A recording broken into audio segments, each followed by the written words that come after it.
স্টোরিয়া by পারমিতাতে আপনাদের সবাইকে সুস্বাগতম। আজকে যে গল্পটি পড়ে শোনাবো তার নাম অভিনেত্রী।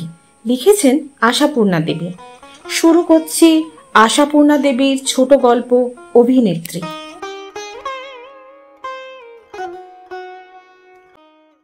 দালানের মাঝখানে গালচের আসন পেতে গোটা 8-10 বাটি আর অভব্য রকমের বড় একখানা থালা সাজিয়ে আহারের আয়োজন করা হয়েছে। জামাইয়ের নয়, বেআইয়ের। নতুন বৌমার বাপ এসেছে বিদেশ থেকে। বাড়ির গৃহিণী নাকি নিতান্তই লজ্জাশীলা, তাই অতিথির অভ্যর্থনার ভার স্বয়ং বধূমাতারই। তা অযোগ্য অধিকারীর হাতে ভার ন্যস্ত হয়নি। নতুন বউ ছেলে মানুষ হলে কি হয়, 3 জনের আহার্য বস্তু একজনের জঠর গুহায় চালান করিয়ে দেবার চেষ্টার জন্য যে অধ্যাবসায়ের প্রয়োজন সেটা তার আছে। শ্বশুরবাড়িতে বাপ কুটুম, কাজেই বাপের অতি ভোজনের জন্য পিড়াপিড়ি না করবে কেন অনুপমা? বাপ হেসে বললেন, খুব যে গিন্নি হয়ে উঠেছিস দেখছি। আমার সঙ্গেও কুটুম্বিতা? এত এখনো আমি খাই কখনো? খান না সে কি আর অনুপমা জানে না? কিন্তু উপরোদ্রাই রীতি যে। তাছাড়া শাশুড়ি সামনাসামনি না এলেও আনাচে কানাচে আছেন কোথাও। পরে বউয়ের ত্রুটি ধরবেন, তাই অনুপমা সহজসায়ে বলেন, আচ্ছা মাছটা না খেতে পারো থাক, পায়েস মিষ্টি এগুলো তো খাবে। এ সন্দেশ এদের দেশ থেকে আনানো, ফেললে চলবে না। না চলে তো তুই খা বসে বসে, বলে বাপ হেসে ওঠেন। অপচয় সম্বন্ধে কোনো বক্তৃতা না দিয়েই ওঠেন।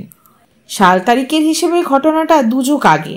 অপচয়ের ভয়ে অপ্রচুর আয়োজনটা ছিল তখনকার দিনে বিশেষ নিন্দনীয়। একজনকে খেতে বসিয়ে কেবলমাত্র একজনের উপযুক্ত দেওয়া, সে আবার কেমন? ফেলা ছড়া না হলে আবার আদর জানানো হয় কি? আহার্য বস্তুর উপরে মমত্ব বোধরা তো মানসিক দৈন্য। অতি বড় কল্পনা বিলাসীও তখন রেশনের বাজারের দুঃস্বপ্ন দেখেনি। অতএব কাক না বেড়াল সম্বন্ধে কিছুমাত্র উদ্বিগ্ন না হয়েই অনুপমাও বাবার সঙ্গে সঙ্গে উঠে যা এবং পাশাপাশি চলতে চলতে প্রায় অস্ফুট স্বরে বলে, আমাকে নিয়ে যাওয়ার কথা বলবে তো বাবা? এতক্ষণ বলতে পারিনি, জানো তো খাবার সময়টা অনেকের দৃষ্টি নিবদ্ধ আছে এদিকে। বাপ ও মেয়ের সঙ্গে স্বরের মিল রেখে বলেন, বলবো বলেই তো এসেছি। এবারে একলা ফিরে গেলে তোমার মা ঠাকুরেন কি আমাকে আর আস্ত রাখবেন? ভাবছি কাল সকালের গাড়িতেই নিয়ে যাব তোমাকে। আশায় আশঙ্কায় উদ্বেগে উৎকণ্ঠায় কণ্টকিত কিশোরীর হৃদয়। এক মুহূর্ত অপেক্ষা করতে রাজি হয় না সে। কাল সকাল, সে যেন সুদূর ভবিষ্যৎ। কিন্তু বউ বলে কথা, 2 যুগ আগের বউ। বাপের বাড়ি যাওয়ার ইচ্ছা প্রকাশ করাটাও অমার্জনীয় অপরাধ। তাই পাকা গিন্নির মতো ফিসফিস করে বাপকে উপদেশ দেয়, বাবা জানোই তো আমার শ্বশুরমশাই একটু রাগী মানুষ। একটু? বাপ প্রায় স্পষ্ট কথায় হেসে ওঠেন। বলো যে বিলক্ষণ, চ্যাটাং চ্যাটাং কথা শুনলে মেজাজ ঠিক রাখা যায় না। যাগ্গে এবারে যেমন করে হোক বলে কয়ে। কঞ্চিত আশ্বস্ত অনুপমা বাপকে চোখ টিপে ইশারা করে চুপ করতে কোথায় যেন একটা পায়ের শব্দ হলো। বাপের কাছে নিয়ে যাওয়ার আবেদন করছে। এই অপরাধ ধরা পড়লে রক্ষে আছে নাকি? শাশুড়ি লজ্জাশীলা হতে পারেন, তা বলে এতদূর সহ্যশীলা তো হতে পারেন না, এটা সত্যি। ঘণ্টাখানেক পর সেই দালানেই শতরঞ্চের আসন বিছিয়ে আর গোটা 4-5 বাটি ঘিরে থালা সাজিয়ে আহারে বসেছেন বাড়ির কর্তা। সামনে পাখা হাতে অনুপমা। ইনি কুটুম্ব না হলেও অনুরোধ উপরোধের মাত্রাটা উঠে প্রায় কুটুম্বের পর্যায়ে। সেটাও রীতি। ছেলের বউ যত্ন আত্তি করবে, এই তো স্বাদ মানুষের। তা সে স্বাদ মেটাতে জানে অনুপমা। কর্তা বেশ খানিকক্ষণ খাওয়ার পর একসময় মুখ তুলে যেন হঠাৎ মনে পড়ার ভঙ্গিতে বলেন, হ্যাঁ ভালো কথা, তোমার বাবা যে নিয়ে যেতে চাইছেন তোমাকে। বাবার কথা বাদ দিন, বলে পাখাটা জোরে জোরে চালাতে থাকে অনুপমা। হৃৎস্পন্দের দ্রুত ছন্দটা পাছে ধরা পড়ে, তাহাই আরো ব্যস্ততা। বাদ দিলে চলছে কই গো? শ্বশুর ঠাকুর শ্লেষের ভঙ্গিতে কথা শেষ করেন। তিনি একেবারে নাছোড় বান্দা। মেয়ে নিয়ে না গেলে তোমার মা নাকি তাকে বাড়ি ঢুকতে দেবেন না শুনলাম। ওই তো হয়েছে জ্বালা। দইয়ের ওপর চিনি দিতে দিতে অনুপমা যেন অগ্রাহ্য ভরে বলে, মার যে কি বাতিক, মেয়েকে দেখতে ইচ্ছা হলেই কান্না জুড়ে দেবেন। আচ্ছা এ কি, বাবার কি কম মুশকিল? সেবারে অমন পুজোর সময় দিদির আসবার কথা ছিল, আসা হলো না বুঝি, ব্যাস মায়ের 7 দিন খাওয়া বন্ধ। পুজোর সময় কোথায় নতুন জামা কাপড় পরবেন তা নয়। আচ্ছা সব সময় কি আশা বললেই আশা হয়? সংসারের সুবিধে অসুবিধে তো দেখতে হবে নাকি? শ্বশুরের মুখে যেন মেঘ কেটে ঈষৎ কৌতুকের বিদ্যুৎছটা দেখা দেয়। আমি তো তোমার বাবাকে কথা দিলাম, এই বলে পায়েসের বাটিটি কাছের গোড়ায় টেনে নেন। অনুপমার মুখেও বিদ্যুৎ রেখা, কিন্তু সুকৌশলে তার উপর একখানি নকল মেঘ ঢাকা দিয়ে হাতের পাখা নামিয়ে গালে হাত রেখে বলে, সে কি বাবা, কথা দিলেন কি? মার এই শরীর খারাপ, 2 দিন বাদে ঠাকুরঝি আসবেন, বামুন ঠাকুর দেশে যাবে বলছে। দুশ্চিন্তায় যেন মুষড়ে পড়ে অনুপমা। তা বললে কি হবে? কথার পেছনে ড্যাশ টেনে কর্তার জলের গ্লাস দুখানায় পাতিলেবু নিকড়ে তাড়িয়ে তাড়িয়ে জলটি খেতে থাকেন। অনুপমার মা অবুঝ হতে পারেন, তাই বলে অনুপমা তো হতে পারে না। সে নুনের পাত্র চিনির কৌটো গুছিয়ে তুলতে তুলতে বিচক্ষণভাবে বলে, এ সময় আমি হঠাৎ বাপের বাড়ি গিয়ে বসে থাকলে ঠাকুরজি কি মনে করবেন বাবা? বাবাকে আপনি ওই কথাই গুছিয়ে বলে দিন। তা হয় না বৌমা। কর্তা মাটিতে বাঁ হাতে ভর দিয়ে ধীরে ধীরে উঠে বলেন, মর্দ কা বাত হাতি কা দাঁত। একবার যখন হ্যাঁ বলেছি, তখন ত্রিভুবন উল্টে গেলেও তার নড়চড় হবে না। তবে আর কি করতে পারে অনুপমা? মাত্রা অতিরিক্ত উজ্জ্বল মুখের ভাবটা ম্লান করে আনতে একটু বেশি সময় লাগে বলেই তৎপর হয়ে শ্বশুরের খড়ম খড়কে গামছা ইত্যাদি এগিয়ে দিয়ে তবে বলে, মুশকিল হলো, মাঝামাঝি হঠাৎ এমন নিয়ে যাওয়ার জন্যে কি দরকার পড়লো বাবার বুঝিও না। মার শরীরটা খারাপ।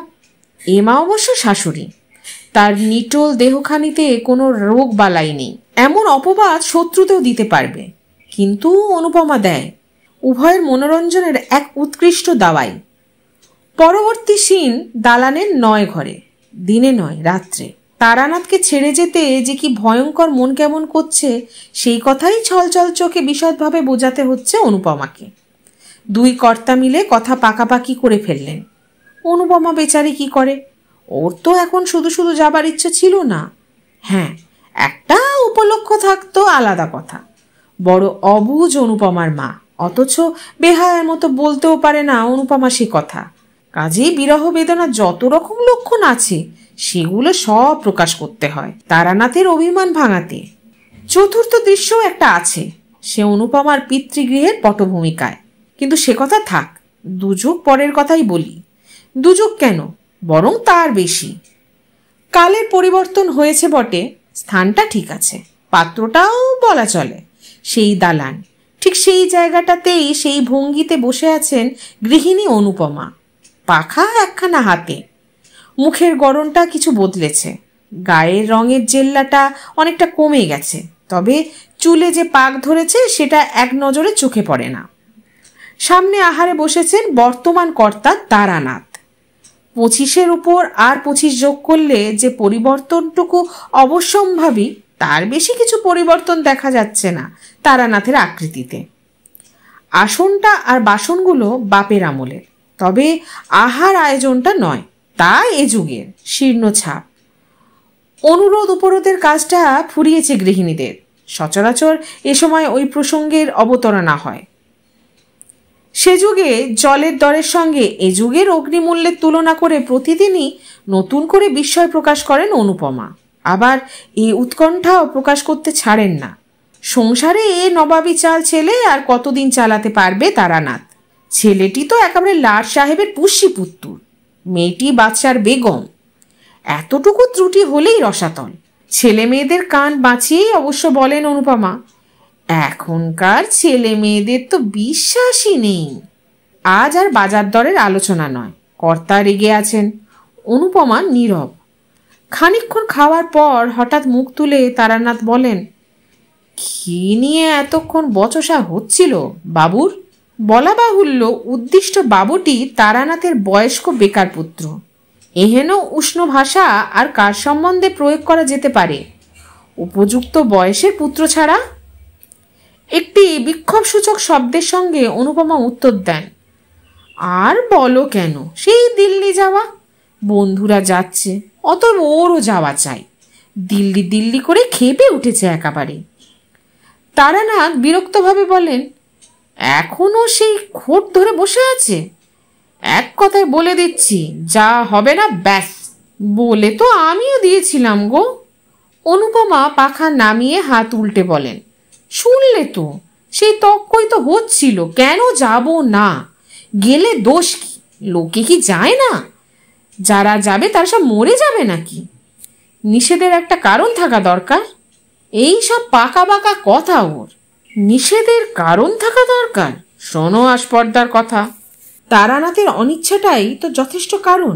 তাছাড়াও আবার কারণ দেখাতে হবে ছেলেকে। ক্রুদ্ধ তারানাথ বলেন, আমি ওর তাবেদার নই যে কারণ দেখাবো। একপাল চ্যাংড়া ছোড়ার সঙ্গে হইচই করতে যেতে আমি দেব না। টাকা জোগাবার বেলায় তো আমি বেটা। তবু যদি 1 পয়সা আনবার মুরত থাকতো, চুল ছাটার পয়সাটি পর্যন্ত হাত পেতে নিতে হয় এই হাবাতে বুড়োর কাছে। তবু কি তেজ, কথাই কওয়া যায় না ভালো করে।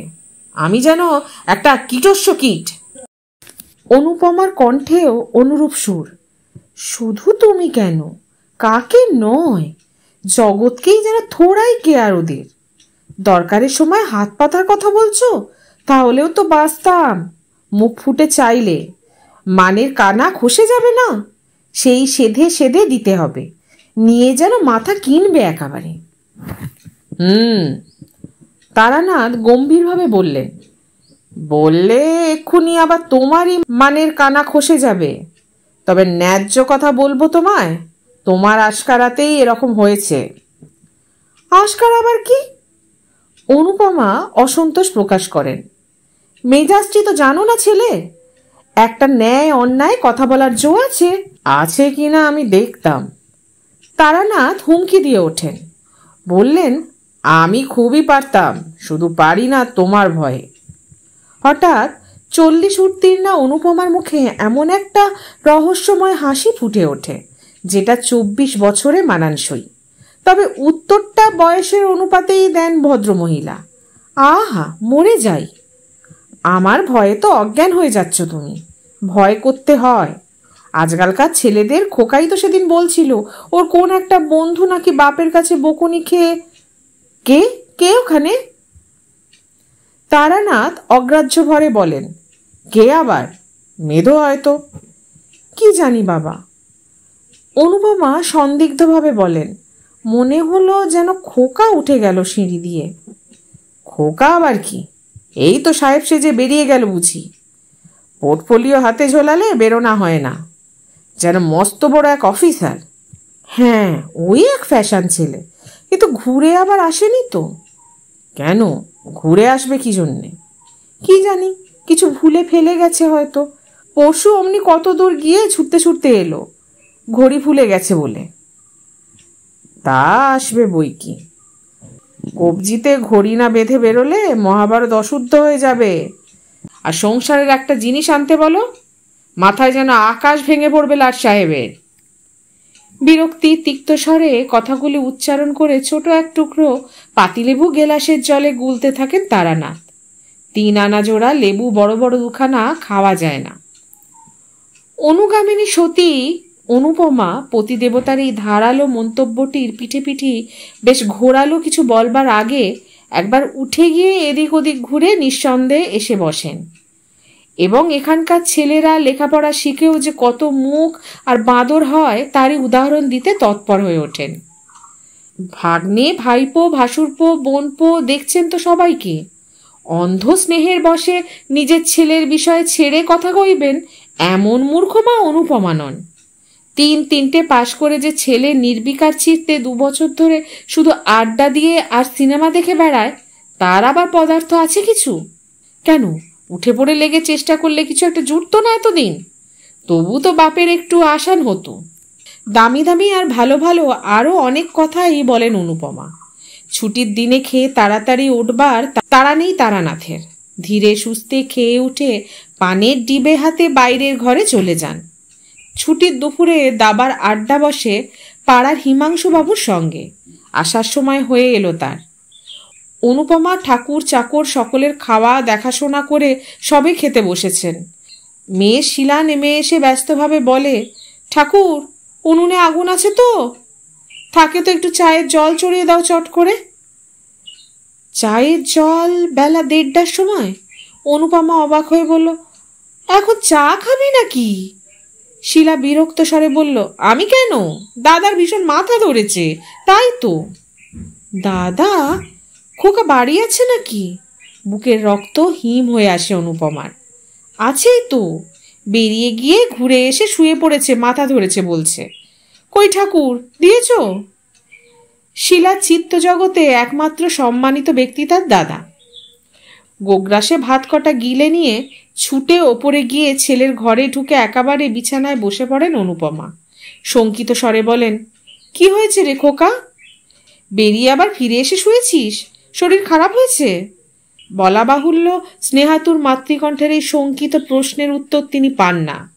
অবস্থা নির্ণয়ের প্রথম পর্যায় হিসেবে গায়ের উত্তাপ পরীক্ষা করতে যেতেই তৎক্ষণাৎ হাতখানা সরিয়ে দিয়ে পাশ ফিরে শোয়ে খোকা। অনুপমা এ অপমান গায়ে না মেখে পুনঃ প্রশ্ন করেন, কখন এলি বাবা তুই? খোকা নিরুত্তর। অতএব নিঃসন্দেহ তার সম্বন্ধে মা বাপের মধ্যে যে উচ্চাঙ্গের আলোচনা চলছিল সে তার কর্ণগোচর হয়েছে। তা হোক, অনুপমা তো হেরে ফিরবেন না। তাই সক্ষমে বেদনায় বলেন, আজই হঠাৎ শরীর খারাপ করলি বাবা? পরশু তো তোদের বেরোনার কথা। বেরোনা?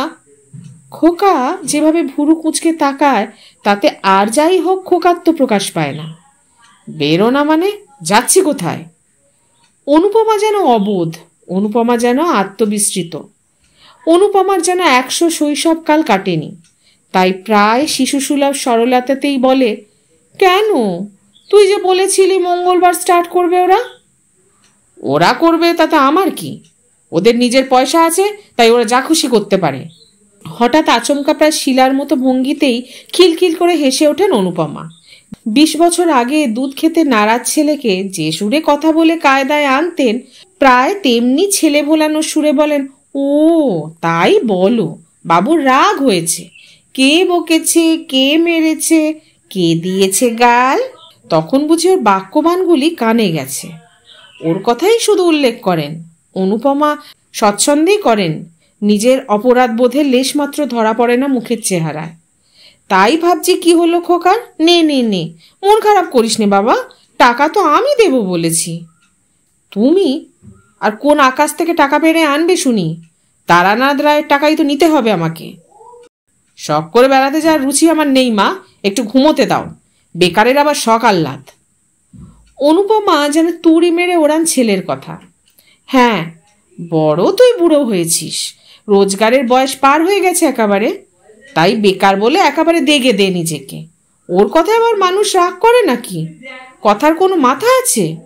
ওর কথা ধর্তব্য করতে নেই। ভালো খেতে নেই, ভালো পড়তে নেই, আত্মীয় বন্ধুর বাড়ি যেতে নেই, স্বাদ আজ সব শিকে তুলে রেখে দিয়ে খালি টাকা আনা পাইয়ের হিসেব কষতে হয়।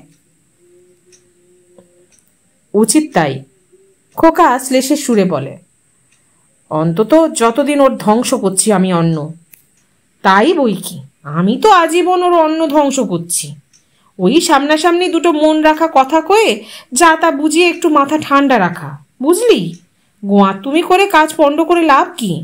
তোর ঠাকুরদা ছিলেন কি দুর্দান্ত রাগী, কিছুতেই যদি একবার না বলেছেন তো হ্যাঁ করা কার সাধ্যি? আমি তো শুধু ভুলিয়ে ভুলিয়ে খোসামত করে রাখতাম। খোকা এইবার উঠে বসে, উদ্ধতভাবে বলে, কেন করেছে? অন্যায় করেছে। খোসামত করবে কিসের জন্য? বাবাকেও চিরকাল ভয় করে করে আর খোসামত করেই তো এই অবস্থা। কিন্তু কেন? তোমার নিজের একটা সত্তা নেই, ভালো মন্দ বিচার বিবেচনা নেই, যুক্তিতর্ক নেই? সূক্ষ্ম একটি হাস্যরেখা ফুটে ওঠে অনুপমার বাঁকা ঠোঁটের কোণে। যুক্তিতর্ক? অনুপমার ভিতরে যুক্তিতর্ক নেই। এত অজস্র আছে যে তার প্রবল স্রোত সমুদ্র স্রোতের মতো ভাসিয়ে দিতে পারে বাপ ছেলে দুজনকেই। কিন্তু ভাসিয়ে দিলে চলে কই অনুপমার? বিচার বিবেচনা সেটা যে আছে তার প্রমাণ দিতে গেলে তো সংসার করা ঘুচে যেত অনুপমার। আর সত্তা, সে বস্তুটাও তো আমসত্ত্বের মতো জলে গুলে রোদে শুকিয়ে ভাঁড়ারজাত করা হয়েছে। খোসামদের বিরুদ্ধে তো এত তরপানি ছেলে, তাকেই বা এতক্ষণ কি করলেন তিনি মা হয়ে? কিন্তু এসবের কিচ্ছুটি উচ্চারণ করেন না অনুপমা। সূক্ষ্ম হাসির রেখাটা সূক্ষ্মতর হয়ে মিলিয়ে যায়। শুধু ম্লান কণ্ঠে বলেন, কেন নেই? সে আর তুই কি বুঝে করবি খোকা? লেখাপড়া শিখে পণ্ডিত হলে কি সব বোঝা যায়? আমার মনে আর দুঃখ দিস নে বাবা। তোর সব বন্ধুরা দিব্যি বেড়াতে যাবে আর তুই পড়ে থাকবি, এ আমি সইতে পারবো না। উনি না হয় একটু রাগ করবেন, নিজে কখনো কোথাও যেতে পাইনি, জগতের কিচ্ছু কখনো দেখিনি, চিরদিন বন্দি হয়ে থেকেছি। তোরা মন খুলে সব করলেও শান্তি আমার। খোকা অপ্রতিভ দৃষ্টিতে তাকিয়ে দেখে, মনে হয় যেন মায়ের দুই চোখের তারায় পুঞ্জীভূত হয়ে আছে সেই চিরদিনের ক্ষোভ, বঞ্চিত জীবনের, বন্দি জীবনের, নিরুপায় জীবনের। অতঃপর কথার মোড় ঘোরে, চা হাতে করে এসে শিলাও যোগ দেয়। খোকার টাকা হলে মাকে কোন দেশে বেড়াতে নিয়ে যাবে তারই আলোচনা চলে। খোকার যেটা পছন্দ অনুপমার হয়তো নয়। তার মতে কত দুঃখে বেরোনো, তা মুসৌরি কেন, বরং পুরী, ভুবনেশ্বর। শিলার আদর্শ দাদা, অতএব সে মার পছন্দকে উপহাস করে। খোকা আবার তক্ষণই মত পাল্টায়, কেন পুরী, ভুবনেশ্বর কি যাতা জায়গা নাকি? ভারতের স্থাপত্য শিল্পের পৌরাণিক নমুনা। মার পছন্দকে বরং তারিফই করে সে। অতএব তাই তৎক্ষণাৎ শিলার কটকি শাড়িও কেনা হয়। 1:30 বেলা গড়িয়ে 4:30 ঠেকে। হঠাৎ যেন দরজার কাছে বোমা ফাটে। বলি, আজ কি আর চাটা হবে না? শিহরিত অনুপমা ঘড়ির দিকে তাকিয়ে দেখেন 4:40। সর্বনাশ, ঠিক 4টে বেলা হচ্ছে। তারানাথের টি টাইম। সময় উত্তীর্ণ হয়ে গেলেই সে তারানাথের হাটের ট্রাভেল পারে। আচমকাই প্রশ্নের বোমাঘাতে নিজের হাটের অবস্থা যাই হোক, মুখের চেহারাটা ঠিকই রাখেন অনুপমা। সহজ আফসোসের সুরে বলেন, ও মা, এত বেলা হয়ে গেছে, দেখো কাণ্ড। শিলা, তুই তো আচ্ছা মেয়েদেরই বা আক্কেলটা কি? বেহুশ হয়ে ঘুমোচ্ছে হয়তো। স্বরমাধুর্যে যতটা তিক্ততা ঢালা সম্ভব তা ঢেলে তারানাথ মন্তব্য করেন, মাইনে করা চাকর বাকরার আক্কেলটাই বেশি হওয়া উচিত বটে। স্বামীর কথার উত্তরে জিভের আগায় কোনো কথাটা আসছিল না অনুপমার। বিনে মাইনের চাকরানির উচিত বোধের প্রশ্ন কি না? কি জানি, আসে না তো, কাজেই বোঝা যায় না। শুধু স্বাভাবিক খেদের সুরেই ধ্বনিত হয় তার কণ্ঠে, এই দেখো না, ছেলেটা আবার শরীর খারাপ বলে এসে শুয়েছে, কে জানে জ্বরজারি হবে কিনা, যা দিনকাল পড়েছে। পরবর্তী সিন দিনে নয়, রাত্রে। এ ঘরে নয়, ও ঘরে। ঘরের দরজায় খিল লাগানোর পর টাইকো সোডা ট্যাবলেট দুটো আর জলের গ্লাসটা কর্তার হাতে তুলে দিয়ে পানের ডিবেটি নিয়ে বিছানার ওপর গুছিয়ে বসেন অনুপমা। পান মাজবার বহুবিধ উপকরণপূর্ণ কৌটোটি খুলে একটিপ মুখে ফেলে বলেন, বুকের কষ্টটা বেশি হচ্ছে না তো? তোমার তো আবার সময়ের একটু এদিক ওদিক হলেই কি। তাকানো নেই কেন? রাগ হয়েছে বুঝি? না, তোমাকে নিয়ে আর পারা গেল না। ছেলে মানুষের মতো রাগ অভিমানটা ঠিকই আছে এখনো। ছেলেটাও হয়েছে ঠিক বাপের মতো। রাগ গুণটা পেয়েছে বাপের মতো 16 আনা। তখন তোমায় বললাম খোকা শরীর খারাপ হয়েছে, শরীর নয় মোটেই, মেজাজ। ওই যে বন্ধুদের সব গোছগাছ হয়ে যাচ্ছে, তাই মেজাজ খারাপ। রেগে টেগে হুকুম দিয়ে দিয়েছি যে যা, বন্ধুদের সাথে ঘুরে আয়। সুধীর, শ্যামল সবাই যাচ্ছে যখন যাক গিয়ে, একবার দিল্লি গিয়ে কি 4খানা হাত বেরোবে দেখি। হ্যাঁ, একটা চাকরি যদি জোগাড় করে আসতে পারে তবে বলবো বুদ্ধি। শ্যামলের মামা যেন ওখানে একটা খুব বড় চাকরি করে না? হ্যাঁ গো, তোমাদের সুবোধবাবুও তো দিল্লিতে এখন বদলি হয়েছেন। হয়েছে, তার কি? তারানাথ বিদ্রুপ হেসে বলেন, তোমার ছেলে গিয়ে দাঁড়ালেই একটা চেয়ার এগিয়ে দেবে। যাও, হেসে বললেন অনুপমা। হাসিটা 10-20 বছর আগেকার টাইপের। হেসে বালিশের ওপর এলিয়ে পড়ে বলেন, তোমার সবটাতেই ঠাট্টা। সারাদিন পরে এই শুলাম একটু ভালো করে। ওই যা, মশারিটা টাঙাবো ভাবলাম যে। শোনো, টাঙিয়ে দিচ্ছি। আর থাক। অনুপমা সদ্য বালিশে ফেলা মাথাটার উপর হাতের একটু চাপ দিয়ে তারানাথ বলে ওঠেন, হয়েছে, খুব হয়েছে, উঠতে হবে না। আজ হঠাৎ এত কর্তব্যজ্ঞানের উদয় কেন? না না, তোমার শরীরটা আজকে ভালো নেই তো, বলে ব্যস্তভাবে উঠে বসেন অনুপমা। ততক্ষণে অবশ্য তারানাথ উঠে দাঁড়িয়েছেন। গোফের ফাঁকে মুচকি হেসে বলেন, আচ্ছা, তবু একটু প্রতিভক্তি হয়েছে দেখছি। এই 27 বছরের মধ্যে কদিন মশারি টাঙিয়েছ? অম্বলের রোগী তারানাথের সহজে ঘুম আসে না। সুদীর্ঘ দিনের কর্মক্লান্ত আর অভিনয় শ্রান্ত অনুপমা ঘুমিয়ে পড়েন মুহূর্তেই। হয়তো অভিনয়টা নিখুঁত উতরেছে বলেই এত স্বস্তি। অভিনয়? তাছাড়া আর কি, সুন্দর নিখুঁত অভিনয়, এতটা নিখুঁত যে অভিনয় বলে বোঝা অসম্ভব। বোঝা অসম্ভব কোনটা সত্য কোনটা কৃত্রিম। কিন্তু একা অনুপমাই বা কেন? নারী মাত্রই কি অভিনেত্রী নয়? অভিনয় ক্ষমতাই তো তার জীবনের মূলধন। জন্মগত সেই মূলধনটুকু সম্বল করেই তো তার যত কিছু কাজ কারবার। সে মূলধন যার যত বেশি, তারই তো সংসারে তত বেশি প্রতিষ্ঠা, প্রতিপত্তি, সুনাম, সুখ্যাতি। নদীর মতো আপন বেগে প্রবাহিত হতে চাইলে চলবে কেন তার? একদিক ভরাট করে তুলতে অপরদিকে ভাঙন ধরাবার মতো বোকামি তার নেই। দুই কুল সযত্নে রক্ষা করে চলতে হয় তাকে। রক্ষা করতে হয় সংসার, রক্ষা করতে হয় দাঁড়াবার ঠাঁই। অনাদরকে তার বড় ভয় অবহেলাকে। নাকি এ তথ্যের সবটাই ভুল? কোনোটাই তার অভিনয় নয়। চিরন্তনী নারী প্রকৃতির মধ্যে পাশাপাশি বাস করছে সম্পূর্ণ আলাদা দুটি সত্তা, জননী আর প্রিয়া। নিজের ক্ষেত্রে সে স্বয়ং সম্পূর্ণ। মমতাময়ী নারী তার এই বিভিন্ন দুটি সত্তা বিশাল পক্ষপুটের আড়ালে সযত্নে আশ্রয় দিয়ে রেখেছে চিরশিশু অবাধ পুরুষ জাতিকে। ছলনাটা তার ছলনা নয়, করুণা। এই করুণা আর আওতা ছাড়িয়ে ছলনা লেশহীন উন্মুক্ত পৃথিবীতে বেপরোয়া শিশু ভোলানাথের দলকে যদি মুখোমুখি দাঁড়াতে হতো, কদিন লাগতো পৃথিবীটা ধ্বংস হতে?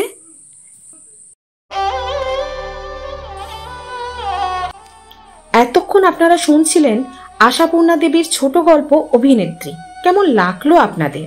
লিখে জানান কমেন্ট বক্সে। আর হ্যাঁ, যারা আমার চ্যানেলে নতুন তারা প্লিজ আমার চ্যানেলটিকে সাবস্ক্রাইব করুন, লাইক করুন। ভালো থাকুন, সঙ্গে থাকুন।